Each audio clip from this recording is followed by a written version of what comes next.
Hi everyone, I'm Natalie, Jasmine, and Ashley are with me, and today we'll be talking about a very controversial issue in the United States. Should marijuana be legalized at a national level? With this issue, there's many things to consider, and today we're going to be talking about the history of marijuana in the United States, what caused the controversy in the first place, why it's bad that it is illegal and hurting our country, the benefits of legalization, and how it would be legalized.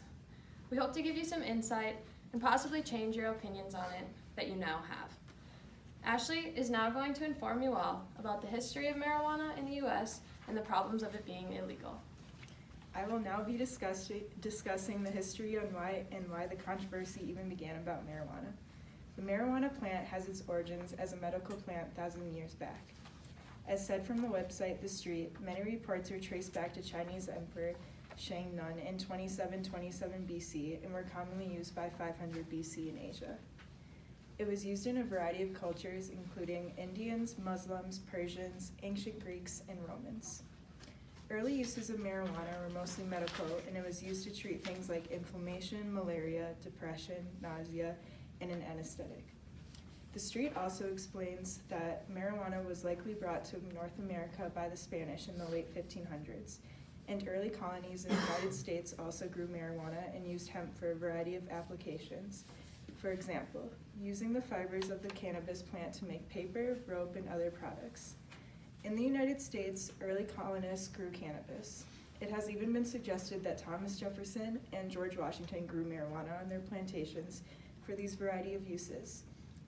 Despite its medical usefulness, many Americans' attitudes towards cannabis shifted at the turn of the century.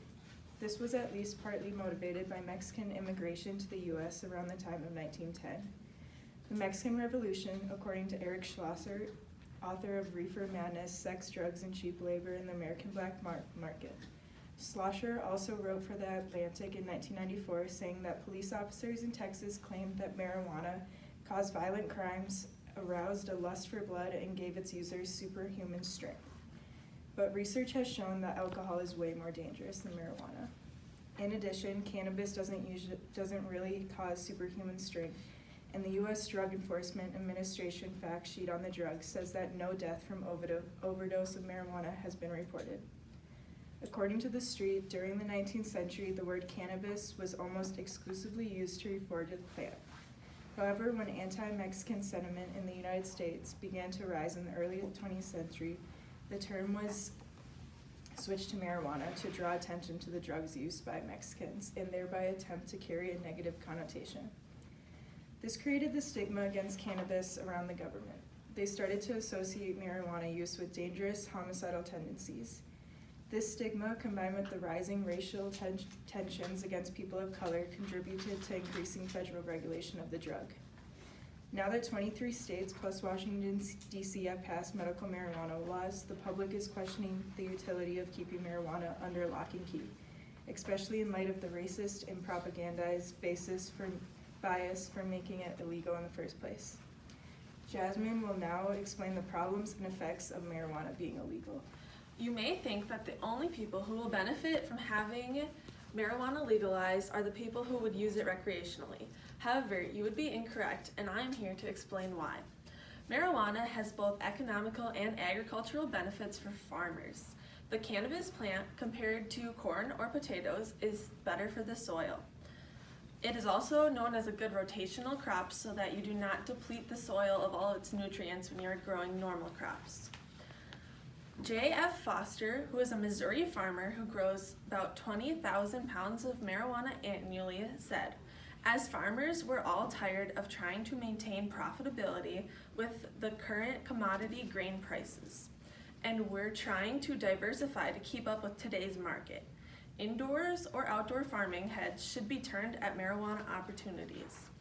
Another benefit to the plant is that it grows in more locations than an average crop such as corn or soybeans that need a specific soil.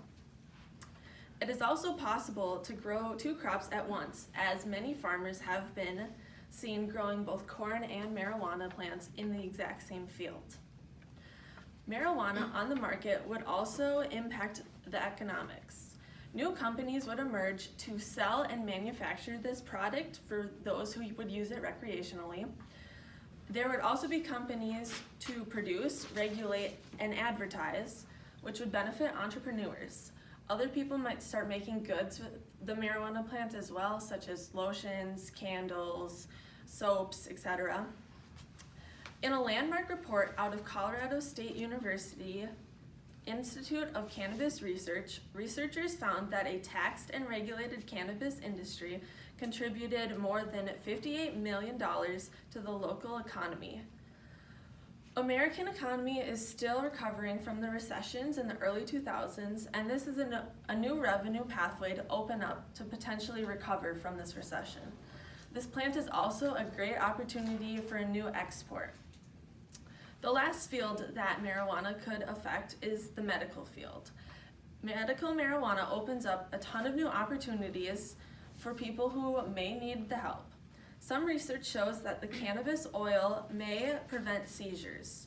It also is known to help with chronic pain relief, which everybody deserves access to. It is new pathways for medical experts to pursue, but in order to explore it, it must be legal. Some hope that to cure chronic diseases and even potentially cancer.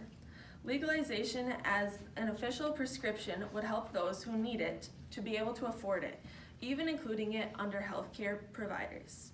Now Natalie will explain the legalization process. So I will be talking about the legalization process, possible restrictions if it were to be implemented, and how processing would be safer. So first, the process of legalizing marijuana would be just like any other law. For those of you unfamiliar, I looked at a US government website where they give the breakdown of how to legalize a new law. First, the bill goes to Congress. It then goes to the committee. Third, Congress debates and votes, and the Senate is allowed to give their opinions, suggest changes for this bill. And lastly, the president can approve, pass, veto, no action, or pocket veto the bill. Next is regulations. A lot of times we think about regulations when we think about alcohol or tobacco use, so marijuana would be the same. First is advertising. So you don't want to make it sound therapeutic or that it would cure your issues within commercials or magazines. We wouldn't be at that point yet when we first start. And this is kind of an obvious one, but you can't have it appeal to kids because kids should not be smoking marijuana unless it is for a medical reason. Next, regulations for taxes. So we need to decide ahead of time where we want to put this money and what needs to be improved. Then there's age. You need to be 21 to buy and possess marijuana. And the most obvious one is you cannot be driving under the influence, and they are currently working on a breathalyzer for marijuana, so they're able to tell right away if you are high or not. And my last point is that the processing is safer. So you know what is going to be in your strain or whatever you are buying because trained professionals are growing it. Whereas if you were to buy it on the streets now, you never know what it's laced with. Rat poisoning, fentanyl, something could kill you. So it's just safer for people who are going to just do it anyways.